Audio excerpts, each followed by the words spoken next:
We ask you, the audience, to give us your fresh gets each and every week on the IG, aka the IG, aka the Instagram, and you all deliver.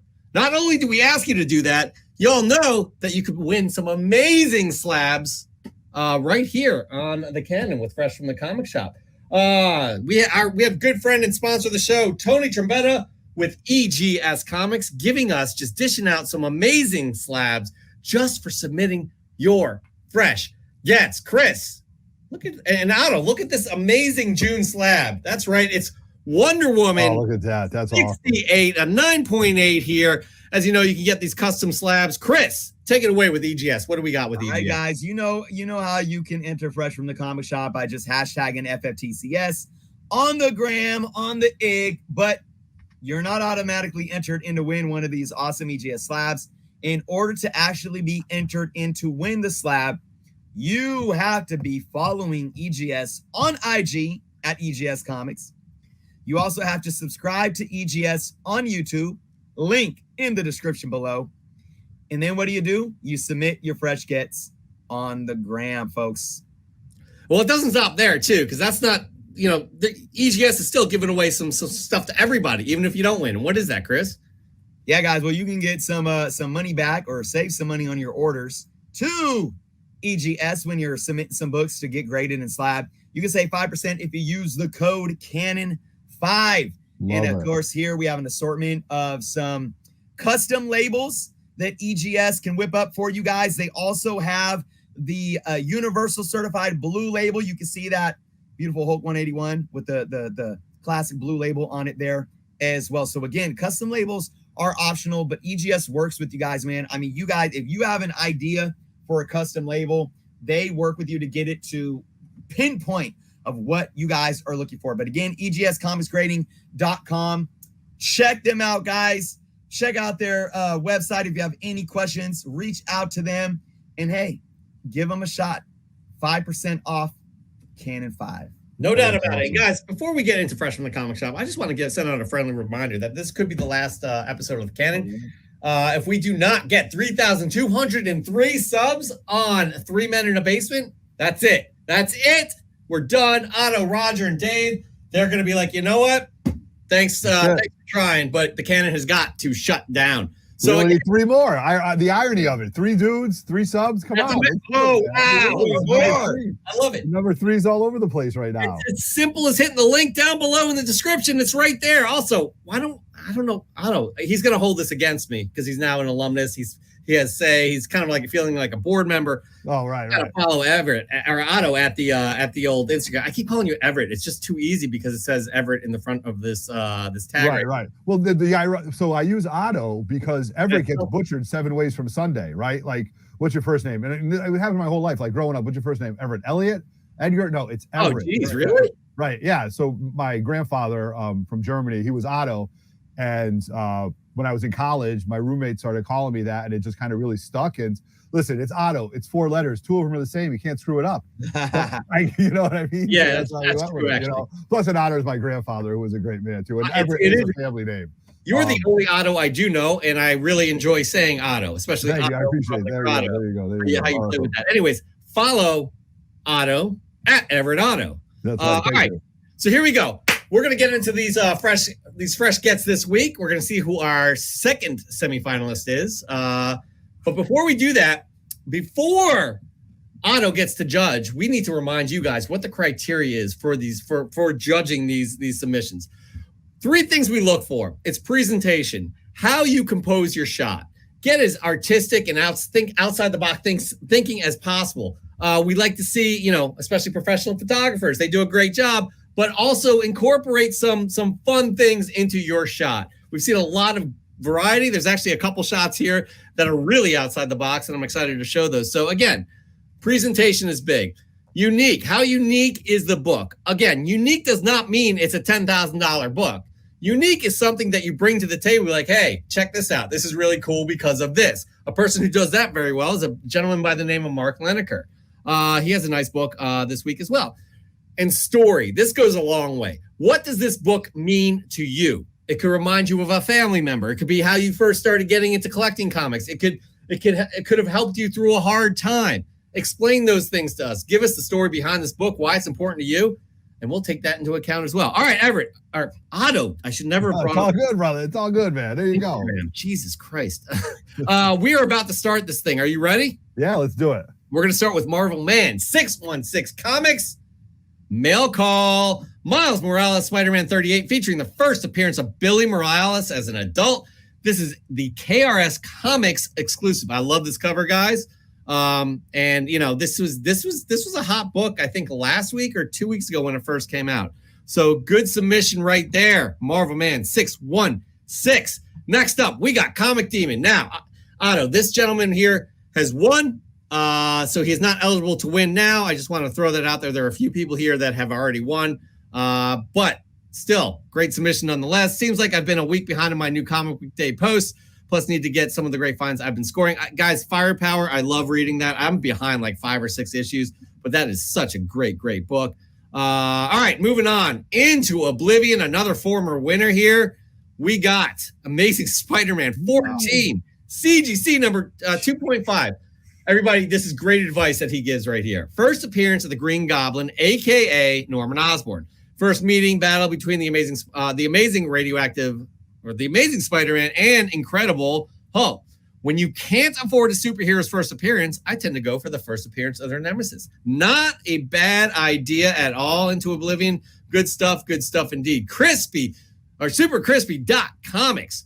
Hells yeah, I was dollar bin diving the other day with my brother, and he pulled this double signed Spawn by the writers. That's what's up right there. See, that's a well-composed shot right there, just aesthetically speaking. I like how the depth of field is in the back. And by the way, it's just a fantastic cover as well. Oh, Macross Plus Comics. Fresh as fresh can be. This one is too hot to handle. It's going straight in the box. I promise we'll spend more time together tonight, Ivy. Ugh, I don't know what that means. Poison Ivy 1, Frank Cho 1 in 50. All right, Otto, now is the time of the Fresh from the Comic Shop where you show off your first fresh get, not all 3 at once. Some people like to change the rules. This is still Chris and my show, but you are a guest co-host. Just wanted to give you that right there. So what do you got? First fresh get this week. So this book is something that's really, really cool. So I had to, about a year ago, I had to reinvent myself for comic book collecting. You can only chase the big keys so much. Mm-hmm. You can only go after certain books. And I've been very fortunate. Before the market exploded, I was able to buy a lot of those bigger keys for a cheap price, right? Mm-hmm. But I don't know how to say this, but then I had to kind of reinvent what I was collecting, okay? And I saw a lot of my friends start with sketches, and I was like, all right, that's pretty cool. But what can I make for me that's cool, right? Like, what can I do that's unique to my comic book collecting style? And I think a lot of people that follow me will know this. So Jean Grey is my favorite character, right? Just Jean Grey is my favorite character. Phoenix, Dark Phoenix, the Chris Claremont, John Byrne run is probably my number one comic line behind Marv Wolfman's Teen Titans with George Perez, right? So that's me. That's what I grew up with. That's my love. So I started thinking like, all right, Jean Grey would be really cool. But what if we took Jean Grey and mashed it up with another character that I think is really cool? So then like a year ago, and this isn't the book that I'm going to show, I had an artist, Ron Leary, who's just an amazing, amazing artist, did a X-Men cover with Jean Grey, but I wanted her to have this Game of Thrones look. Okay, like what would Jean Grey look? And I don't have it. You can go back and look in my hashtag Otto's comic book collection. And he did an amazing sketch of Jean Grey in battle armor with the Phoenix logo on her chest, and then she had her familiar was the Phoenix. Just really cool. So then I started reaching out to other artists. Hey, what can we do? Can we do this? Can we do this? Now there's a local guy he was from Connecticut, he moved to Maine, pretty prominent in the independent artist community. His name is George Deep. George Deep is an amazing artist. You can follow him on Instagram. You can follow him on YouTube. And last year at Terrificon, I said, George, I want to do a Captain America Phoenix. Okay, what can you do? And he goes, I don't know. What do you want me to do? And I don't know, George, you're the artist. I tell you, just put Jean Grey and Captain America together. I don't care. And I'll pay you whatever, dude. You know, I mean, this is their artists. This is their livelihood. This is what they do. So he goes, no problem. I'll take care of it. And then, you know, life gets busy and I run into him a couple months later. Hey, Otto, I haven't forgot about you. Hey, Otto, I haven't forgot about you. don't worry about it, George, man. You know, if you get to it in a year, you get to it in a year, man. But I just want something unique from you because first and foremost, he's a good friend. He's a talented artist, and I wanted something different. So this past year, there was a show back in April, Little Giant Comic-Con up in New Hampshire. George was up in Maine, moved up to Maine, and I'm like, George, you coming? No, I'm not coming. George, you coming? No, I can't. I mean, he's giving me every excuse in the world. Saturday, the con's going on. I turn around, he goes, what's up, Otto? And George is right there next to me. I go, you mother effer, dude. Did I get you? He's like, yeah, I got you. And I guess there was this whole side conversation about George surprising me there, right? Yeah. So then we started talking. He goes, hey, Otto, I got this for you. I made this for you. And he had the sketch for me, okay? And this by far is probably one of the most important things in my collection for this group. Like I'm only going to do 12 of them because you only can collect so many of them. But this one by far is one of my favorites. Oh my, look at that. This is what he did for me. Oh, wow. And it's just amazing. And it just blew me away. And he gifted it to me. And between the Kirby crackle and the fire, the only thing I knew that he was going to put the logo, he was going to put the Phoenix logo on the shield. And I knew that. And I'm going to be honest with you guys, it brought me to tears. I'm sorry to say. I mean, it hit me at a time where I was like, my God, to think that somebody did this for me, took hours and hours to do this and gifted it to me and wanted nothing more than a thank you and a handshake is truly a blessing and something that really how the comic book community kind of blows me away. But that being said, I want to get sappy, but look how dope this is, man. This thing is straight fire, right?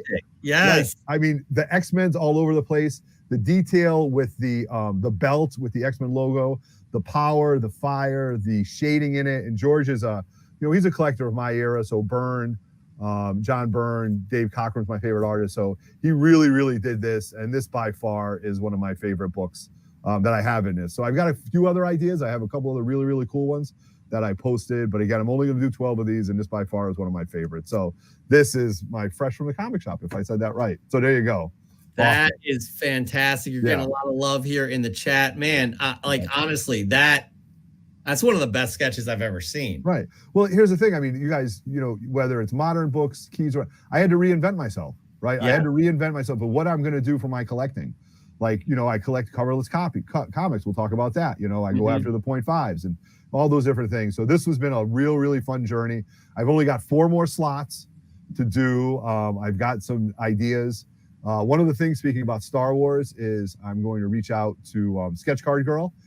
She does amazing sketches, and I'm going to have her do all three of my kids, Everett, my oldest, my daughter Zoe, and Cristiano, as Jedi, as like a Jedi version of Phoenix with their faces on it. You know what I mean? So the wheel's always spinning. Just mash it all up, man. It's your collection. Do what you like. So wanted to show this off. Thank you very much for letting me show this off because this definitely needs to be seen.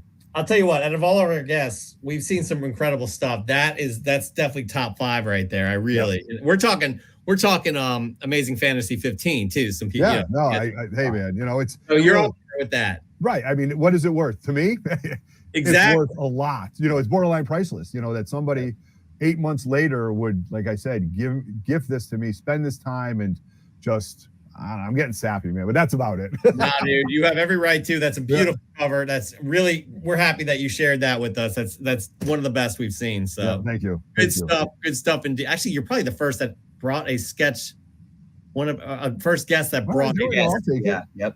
You are one. You are the first. Yeah. So that's really cool. All right. So y'all, there you go. Glad you tuned in. Right. Moving on. Here we go. Who do we have next? We got Mike Dyson, 2099. He had a few books here. First appearance of the Jason Todd is Red Hood. Love it. Yeah, that's a classic book right there. Really interesting how Jason Todd was gone for 30 years and you bring him back like that. I mean, who doesn't like that? All right, moving on. We got Super Rad Comics. He's like the Susan Lucci of Fresh from the Comic Shop, by the way. Yeah, look at that. My local comic shop has punched a card system where every full card can be cashed in for $10 worth of comics. And I had the exact amount of cards needed to walk out with this low-grade beauty. Nice. I felt like a kid cashing in my tickets at Peter Piper's or Pistol Pete's for my fellow San Antonians all over again. Score! Guys, I don't understand the Peter Piper's or the Pistol Pete reference. Is that... No, Chris, I think you laughed. I don't understand that one. What Matt, super rad. That is definitely a nice book to have. As 360 says, low grade is better than no grade. That's right. Well said indeed. Matt Stadge, nothing too special here. I mean, he says nothing too special here. I'm like, come on, man, really? They're all special. Nothing too special here, but it's 2 more Spidey books checked off the list. Loving the mid-grade books, better prices, and if you find the right copy, very presentable. Those definitely look presentable. Very linear, same grade, 33, 34, right? Yeah. Yep. So that's beautiful. Yeah. So they're definitely nothing too special here. Honestly, you should never be allowed to submit again, but we still want we got comic books of Planet Oa. What do you got here? Today's local comic shop pickup is fresh from the comic shop. Justice League Road to Dark Crisis #1, Multiversity Teen Justice #1, and Dark Knights of Steel #7. Guys, I have to admit, I have completely fallen off of this DC. It's hard for me to keep up with these Final Crisis, Dark Crisis, all that stuff. Not knocking it at all. Just for me personally, I'm having trouble keeping up. Just wanted to bring that up. Chris, your first fresh get of the week. All right, Jeff. I know you're going to give me crap. Can I switch up my first fresh get? If we didn't know any differently, if you didn't say anything, we wouldn't have known. Well, it's a little bit different, and I'm doing this because Otto's book was so awesome, and just his theme. I really wanted to show this off, and this is like really for him. So I'm breaking the rules here, guys. Right on. Let's do it, man. Let's break all the rules. Let's tear it down, man. Let's tear down the walls. You can't blame me. Otto's encouraging me to break the rules. So. That's fair. All right, Otto. I'm an artist myself. I don't know if you knew that. I loved your story. Obviously, the artwork is absolutely amazing. I want to get in touch with this guy because he's awesome. But your story inspired me, and it reminded me something that I did, that another community member, big shout out to Matt with The Boy Who Had 7. Yeah. He is a huge Harry Potter and Justice League Dark fan. And he was doing a similar thing where he wanted to go to different artists and get different mashups. Like he wanted Wonder Woman on the cover fighting what's the Voldemort, right? Voldemort, yeah. Something awesome, like that, awesome. like mashing them up on blank covers. And he reached out to me wanting me to do one with Swamp Thing. So I'm going to show off my book now. It's just a picture on the phone. Obviously he has it. I don't have it. The thing with him is that he wanted really kind of like cartoonish stuff, and I do more like kind of realism. So he didn't know what to expect. But he really loved it. And let me try to show this off. So this is my mashup of Harry Potter and Swamp Thing. Oh, that looks nice. Look at that. Wow. Chris. Wow. And this is obviously Daniel Radcliffe. He's got the Z on his right. The scar. Not the Z, the lightning bolt scar on his forehead, and they're just going. He's got his wand in the hand, and they're running after. So love it. That's amazing, man. That's good for you, dude. Wow, dude. Yeah, that's beautiful. The detail on that, we've seen your work here before. You are definitely talented, and that right there is another example of that. That's a really nice piece. I do also want to mention that like a few of you were like a few of our audience members thought you were going to show off an NFT, and they're happy. They're happy you did. Oh, you know what? That actually, what if artists like what's your artist? What's the name George of the Deep. guy? George Deep. Yeah, George. This guy, man. What if artists that do custom covers turn them into their own unique NFTs? Sure, absolutely. Wow, that's an idea right there. You're on to something. Either way, the art is appreciated, and both of you guys are putting me to shame. I'm done. I'm not even going to show anything. Moving on, though, who do we have? C to the G is who we have. Nice. If it's not Star Wars, it's going to be some X-Men. A small book crossed off from my impossible Grail run of X-Men 94 to 300. X-Men, Uncanny X-Men 168, a classic Kitty Pryde cover by Paul Smith. It also features the first appearance of Madeline Pryor as an adult. I like what he did here. Yes. I don't know if you could tell. Yes. Like obviously the circle and all that. Yes. It's well done how this is presented. So that's a good example of presentation right there. Moving on, we got Nukes Comics. Nukes Comics, fresh from the comic shop, Captain America 255. They picked up from Keith's Comics. It's cool to see a retelling of Cap's origin story. My son is getting into Captain America, so this goes to his PC. It's always great getting your kids into the things that you love. And, you know, Otto, you were talking about John Byrne. This is a great John Byrne issue here as well. We talk about loving John Byrne on the show quite a bit. So, all right, next up, do you guys remember from the news we were talking Thunderbolts? How there's a director signed on. We mentioned a person by the name of Nori Jordan. This doesn't even come close to what he owns. But he picked up more. Oh my God! Of course he did. It was a very long and tiring week. I returned home from work Thursday and was having an awful night. Then I looked at my phone and saw wonderful and much needed news. Thunderbolts are officially coming to the MCU. This week was also a good week in books, but now the damn FOMO buyers are going to make covers more expensive. You own all the books, Nori. Jesus. So he said he bought a set of Thunderbolts 1-34, which includes the rare second print cover and Jolt's first appearance. He has 6 of those now for only $40. $40 for that 1-34 set. Then I picked up more number 1 direct and newsstand copies. He has 42 of those, everybody.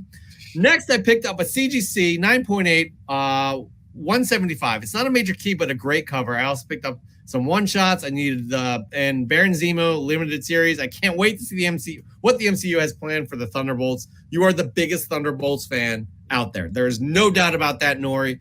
This is all well-deserved, considering that you have a second house that holds all of your Thunderbolts. Oh my God.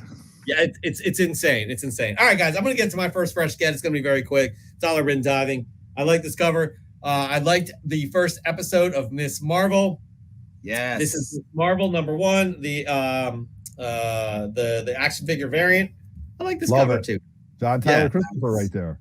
It's fun, right? I mean, all of his work is fun, and some of them are popping for good reason. I don't think this is one of those issues that's popping, but you can't go wrong with Little Miss Marvel. She's going to be a player in the MCU. There's no doubt about that, everybody. No doubt about that. Moving on. Oh, that's a custom cover too, guys. I asked an artist to produce this. John. John. You saw John? Yeah, he did that for me, and then he produced mass amounts of them and gave them to everybody else. Moving on. We have Brian P. Meister. Where are you, Brian? There you are. Previously, I told you about losing 2 different comic collections to a house fire and theft. Oh, God. Though I rebuilt most of my collection, I've been slow to acquire Iron Man 282 because of the market price. Iron Man 282 newsstand was the first Iron Man comic I bought as a kid. I'll say this again.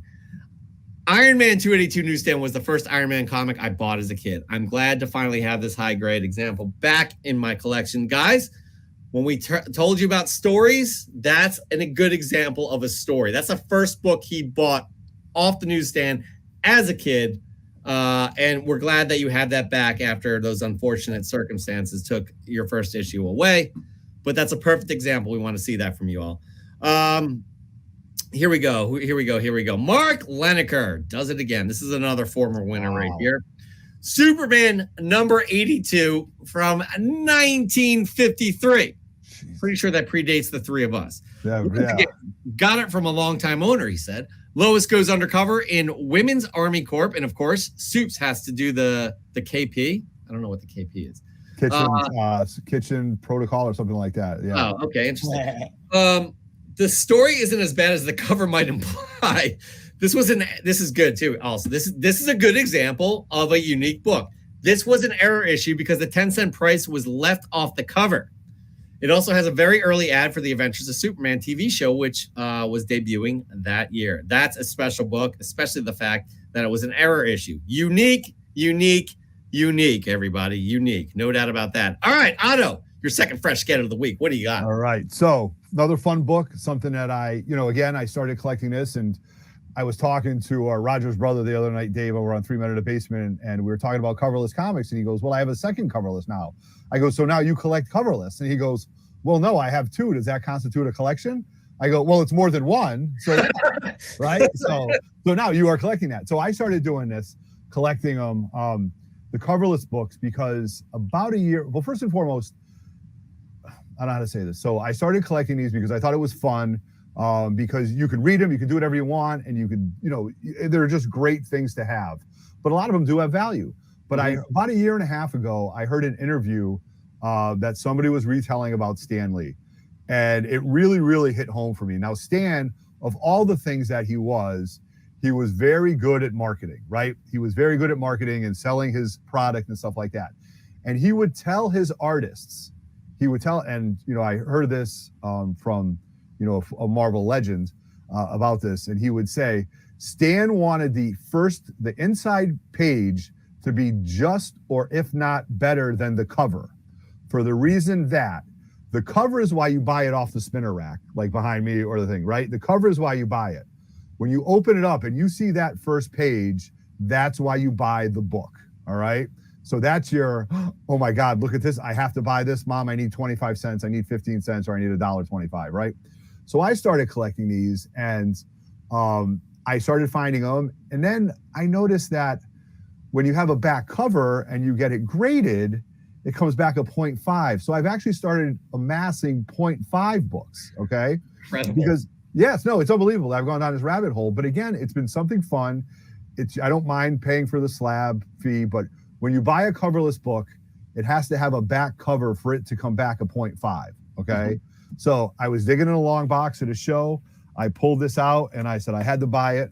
And this is Silver Surfer #1.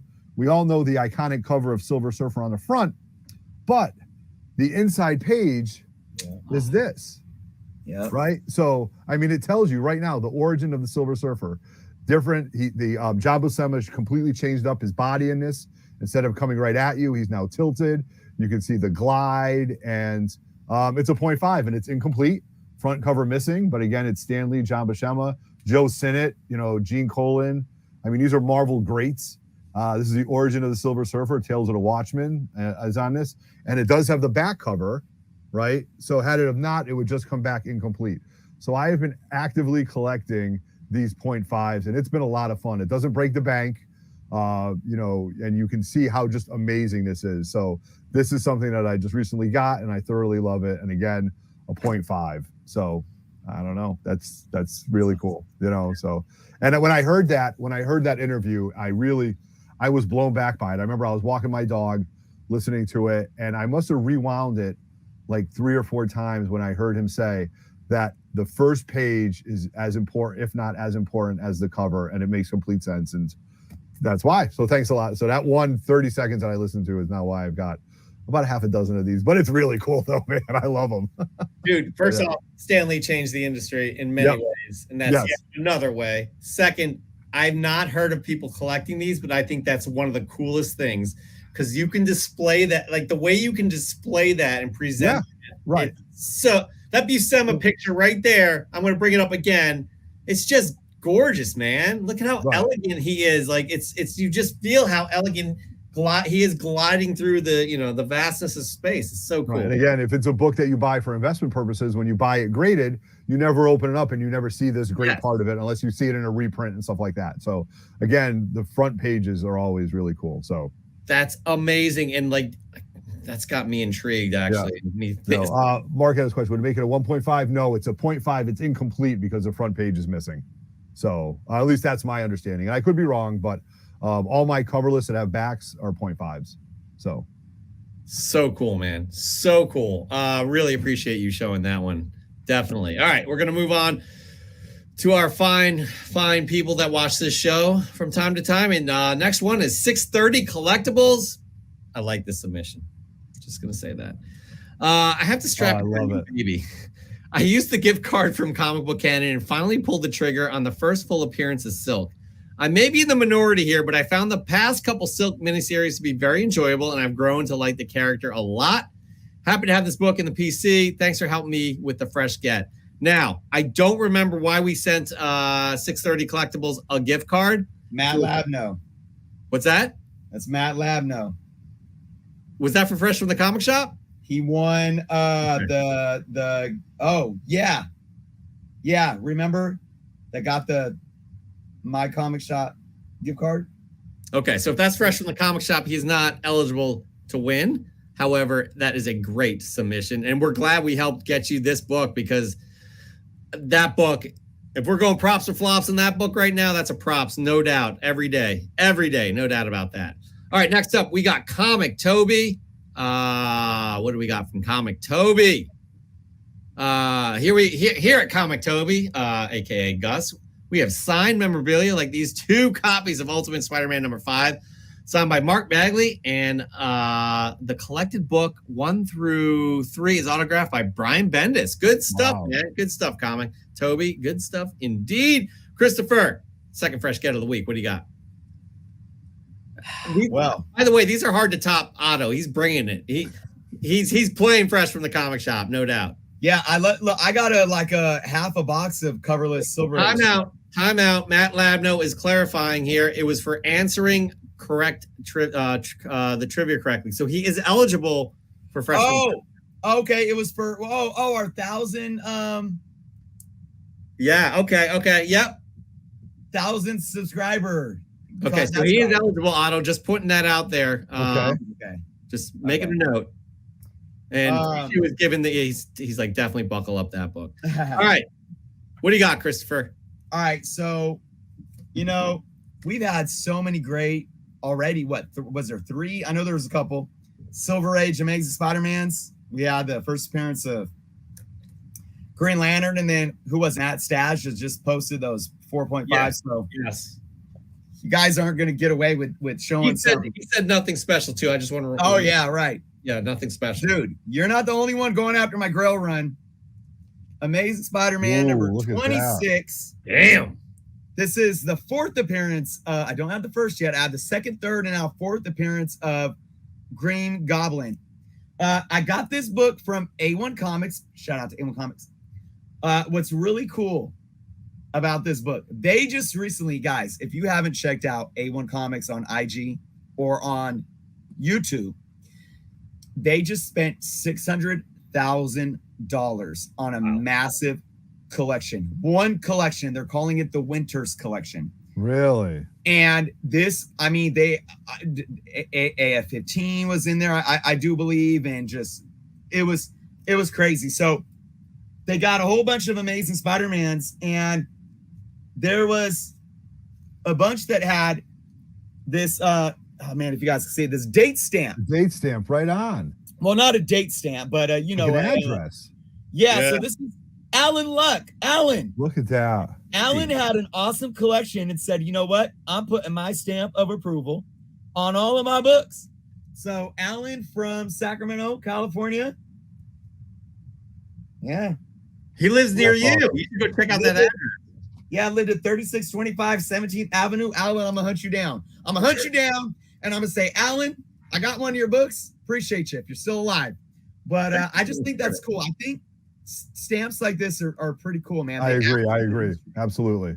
It adds to the history of the actual book, which again makes it more special. So that, because again, these books have passed hand. A lot of these books have passed hands so many times. They are stories in themselves. So that's really, really cool. No doubt about that. All right, next up we have, who do we have? Oh, we got Comic Noob. Did we do Comic Noob already? I can't. No, we did not. Comic Noob, some early morning reading before the mini-me wakes up. I actually enjoyed this Gambit series. I have this Gambit series. I think I just showed this off. I got it for like $10, and I have not read that yet. But a lot of people were saying this is a good pickup because it's technically Gambit's first series, even though it's a mini series. So nice get there, and it's a nice way to relax before the day starts to kick in, especially if you have a little one. What do we got? You know what? Since we have one more, okay, I'm gonna go real quick. Share my fresh get again. This is Spider-Man number 234, Miles. This is a new Sinister Six here with his uncle in the spider armor. So this was hot for a hot second, but can't beat it for $1, right? All right. Am I right? So I have not read this book though yet, but it's an interesting Sinister Six. Leave it at that. Yeah. All right, moving on. Who do we got? We got Raising Elm Comics. He's another former winner, always bringing the heat, even though he's won, bringing his A game. That's right. Okay, look at that. Exactly. I am and always will be the optimist, the hoper of far-flung hopes, and the dreamer of improbable dreams. The 11th Doctor picked up this gem from Journos Comics. Who's that? What? Yeah. Give him a follow on the app, y'all. My beautiful wife helped me compose this shot. In these times, we can all use some hope. Remember, be kind to each other. Well said, especially kind of the discussion we had last week with the whole Reva stuff in Star Wars. So it's something we all have to remember. Everybody's going through something, so be kind. Just be the best you can be. But man, Raising Elm, always bringing the heat, and we always appreciate you for that. Next up, we got 0879 Lions, aka Serge Henderson. Hello, everybody in the comic book community. This is my first cat I got this past week. I'm not sure where the cat is. I just got through reading it. It's a great comic. My God. Sorry. This is one of my favorite books of all time. Are you serious? Yeah, I'll tell you why. Go ahead. Oh, I can't wait to read it. It has to do with all the male superheroes that fought for Earth to keep her turn home alive. Reminds me of my football team, which is also what's in me. You got to keep fighting for what you believe in. But this was a great fight between Ben and the champion. I also like to thank Two Brother Comics, Dustin, for putting me up for this book. Also want to thank Jeff and Chris also for the great community. We want to thank you all for the great community. You are the community. Otto, tell us the story. No, so that Marvel 2-in-1 was a really important book for me as a kid because I couldn't afford books that had all the characters like Wolverine and Colossus and Namor and the Hulk. And the way this was written, Ron Wilson did the art in this, and it was just amazing. And he fights the champion. It's the first appearance of the champion, and who's one of the elders. And the Thing is just in this boxing match with him. And if you go to the end of this, I think it's like the third or fourth panel, Thing won't quit, and he's beaten and he's bruised, and the champion's standing over him, and he goes, "Why won't you just quit, like surrender?" And this has been the story of my life. The Thing just looks up at him, and I probably said this a million times over. He looks up at the champion, he goes, "Because I'm just too stupid to quit," and he just passes out. And I mean, it's just a true, he just gives it his absolute all. This is a great book. I've got like 4 or 5 copies of this book. I just love it. That's a great book. I think I know where my vote is if I can vote on this one. Listen. So please, you can pick this up and find this, man. This is a great story. Yeah, Serge talks about the fight in this book as well. And the honestly, man, it's these books that aren't quite keys. Those are the ones that stick out to you, right? Sure. This is one of those, and that's an incredible story. And I like how it had an imprint on you I don't know how young you were, but it definitely left its mark. Of course. I read it all the time too. I mean, it's just amazing. And the champion's standing there and he's holding the belt over his head, and it reminds me of Thunder Lips from Rocky 2 with Hulk Hogan. So just all of those were all around at the same time, I guess. So those are just the imprints that I had. So cool. Dude, that's a great book. I'm reading this book tonight on Marvel Unlimited, and I'll yes, please. I no doubt about that. I will. And then our final fresh from the comic shop, Dan De La Torre, good friend of the show. Here's my fresh from the comic shop. Found this unloved Jughead comic in a $2 bin. Having a true love for comics, this book will be loved and cared for in my collection. Jughead 190 from 1971. That right there, guys, that ends our audience submissions. Doesn't end our submissions. Otto, you go first. What's your final fresh get? All right. So this is about as fresh as they get. Last week was my birthday. June 8th was my birthday. And, it was just one of those things. And I had sent out a book to Captured Collectibles back in December. And again, if the X-Men 129, well, the whole Byrne Claremont run is very important to me, but X-Men 129 to 136, if that's one of my favorite story arcs, my number 2 would be either Crisis on Infinite Earth or the George Perez, Marv Wolfman Teen Titans run. all the way through, oh my God, the Chronicles with Taskmaster and Terra and the Judas Contract, right? All the way up through that. And I used to buy those every month, and George's artwork was just amazing. I was very fortunate to meet George twice. I had him sign some things, but I found out that our friends at Capture Collectibles were doing a private signing with him in January. And I knew he was very, very ill, right? Very, very ill, where he wasn't on it. He didn't want to take any medication for his pain. He knew the cancer was taking over his body, but our friends at Capture Collectibles and Spineworks were going to his house for a private signing. 2 weeks before that, before the submission date ended, I was at a place, one of our friends, Brickhouse Comics, was doing a sale.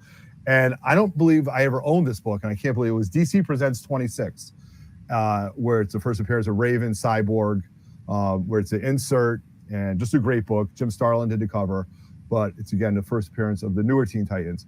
And I found it. And it was a high grade. It was a nice looking book. So I think it was like $120. I bought it. I got it home. This isn't something that I collect, but as I opened it, I found out it was a Mark Jewelers insert in there too. And I know people actively collect that. So I had that. I sent it to our friends at Captured, and they sent some pictures with George, and just a really, really interesting thing. And that signing was in January. We know that he passed away May 5th, Free Comic Book Day of this year. So fast forward, June 9th. Some of my buddies up here in Connecticut were getting their Perez signing books back. And I'm like, all right, I wonder where mine is. And lo and behold, I drive home, and my mailman left a package on it, and there it was. So my DC Presents 26, I have it right here. It was delivered on June 9th, which is George Perez's birthday, no less. Okay, so his birthday was one day after mine. Everything happens for a reason, you guys. I truly believe this, right? And if I start talking about that woo shit and just why things happen, but I mean, for me to wonder where this book came from, where it was, and then for him to show up on his birthday means something to me. So I will show it to you. It was my Instagram post today for Show Off Sunday, and it came back at 9.6, nice. Signed by George Perez, with the George Perez label. The first appearance of Raven, Cyborg, and Starfire. Jim Starlin did the cover, but George did the inside work, and it's just really, really great book. And to have it signed at 9.6, but more importantly, we know that George Perez passed away 4 months later. He was riddled with cancer. He was, emaciated, but his signature was so amazing. It's so crisp. It's so clean. And again, to get this a day after my birthday, on his birthday, Gemini Brothers, I just really, this one really hits home. So never leaving the PC. It's staying with me for a long time, and that's about it. So that's this awesome book, and I did write a little thing on my Instagram post today. So again, every book has a story, every story has a book, and this was important to me to share that with you. So that's why I kind of held this till the end, So no, we're glad you did. Yeah. I got to say this, Chris, this is pretty heavy. Chris and I are thinking about a Hall of Fame for Fresh in the Comic Shop, because there have been some amazing submissions. There is no doubt in my mind, Chris, that this guest right here, Otto, has delivered a Hall of Fame performance. Oh, hey. Chris, for once, right? For once, man. I don't want to put you on. Thank you. I have no qualm against that statement. You've kind of blown us away. So Otto, we appreciate that. Yes, thank you. The one, that's so sentimental to you, and for obvious reasons. Chris, that's a hard act to follow. You're next, though.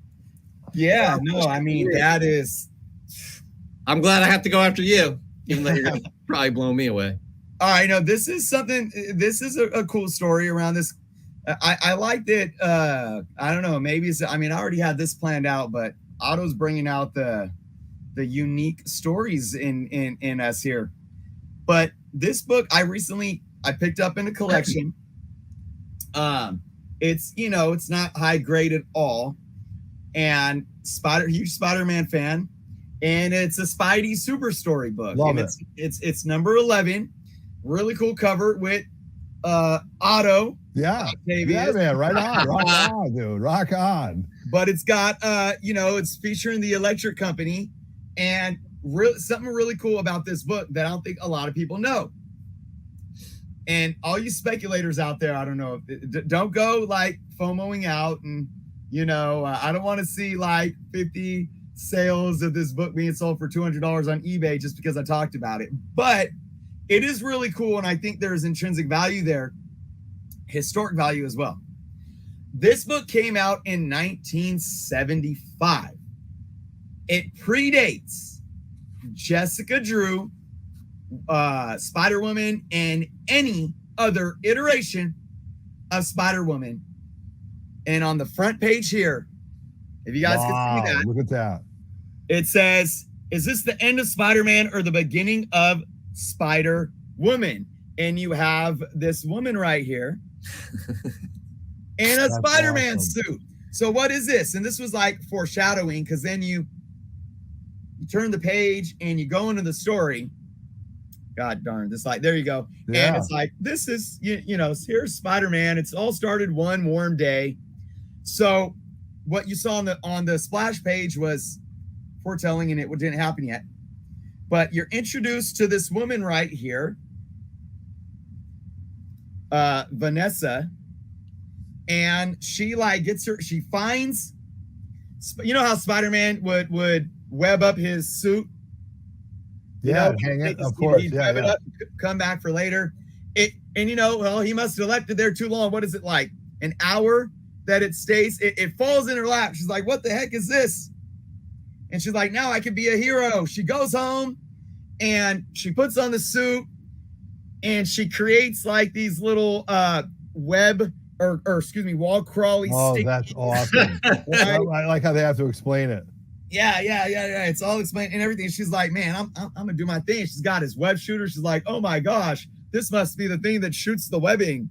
You know, boom, there it is. And so she's going out and crawling around, and she here, hold on, runs into Spider-Man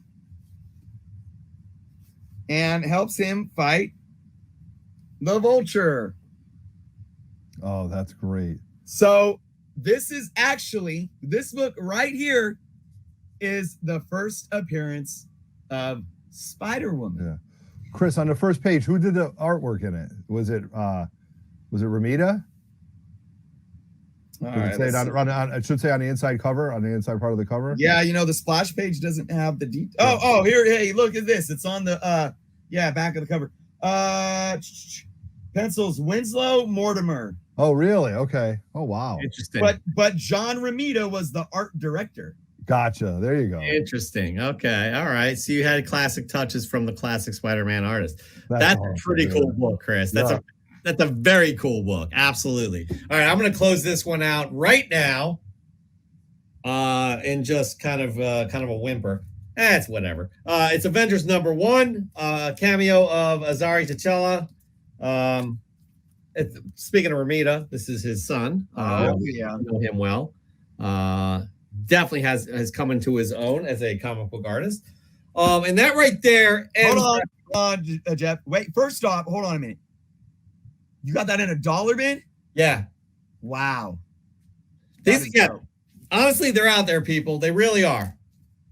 So it's, Wow. We all love digging through the boxes. We can't end yet, though, and this is definitely something that I'm on my personal Instagram right now, pulling this up. So I got to see if we can see it. But Jeff, Jacob said that remember we were having issues because his account was private. But are you following him now, Jeff? Did you go into the Comic Book Canon Instagram and accept a follow from or request to follow him?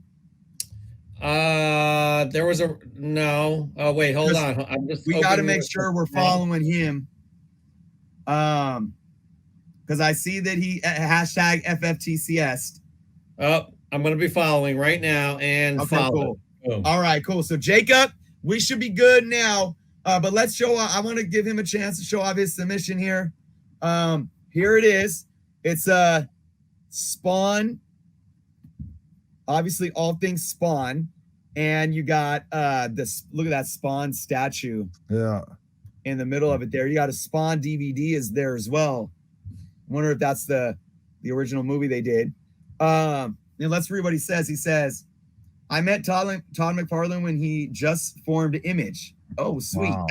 at San Diego Comic-Con in the 1990s when I was a teenager and bought a copy of Spawn #1 personally from him, and he signed it for me.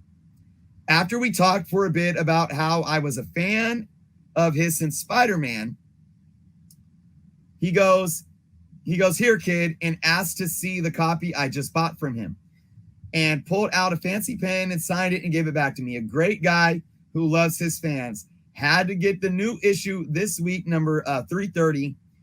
Just brought back those memories. Good times. That is freaking awesome. And yeah, Jeff, what was I saying earlier in the show about Todd and how just I don't think we really understand his impact Wow. right now yet. You know, in 10, 20 years from now, we're gonna. So Jacob, that is Good awesome. stuff. And we are following you now. We will not miss your submissions as well.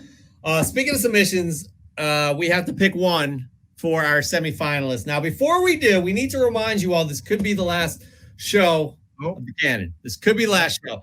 We need to get to 3,203 followers for 3 Men in a Basement. And the show's not over, but let's just get an update, Otto. No, you guys live to fight another day. Thank you very much. There you go. The number 3 popped up. There we go. There we go. Thank you very much. Thank you. Fantastic. And if you guys feel like it, give us a follow as well. But Otto, man, I don't envy you. You got a job to do, and there's going to be a lot of angry people at you. No, you can't win. You can't win. Chris and I, definitely. this is the only reason we bring guests on. We take the heat off of ourselves. Right. So now, to start it off, though, give us 3 that really stuck out if you can. Definitely the Marvel 2-in-1.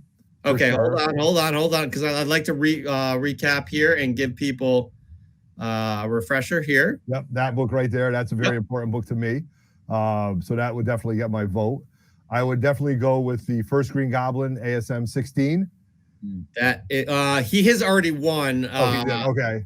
But we'll bring it up anyways because it's a beautiful looking book, Into Oblivion. There we go. Love it right there. Because the reason I love this is, Ditko. Wow, one of my favorites of all time. You don't often, I used to hate, I shouldn't say this. This book never really appealed to me because I just didn't like the glider that the Green Goblin was on. But then my friend Bernie, 1869, former 3 Men in a Basement, he goes, Otto, how can you not like this? You've got the Enforcers, which is one of my favorite Ditko covers. And then you've got Ditko doing the Hulk, which he didn't do often.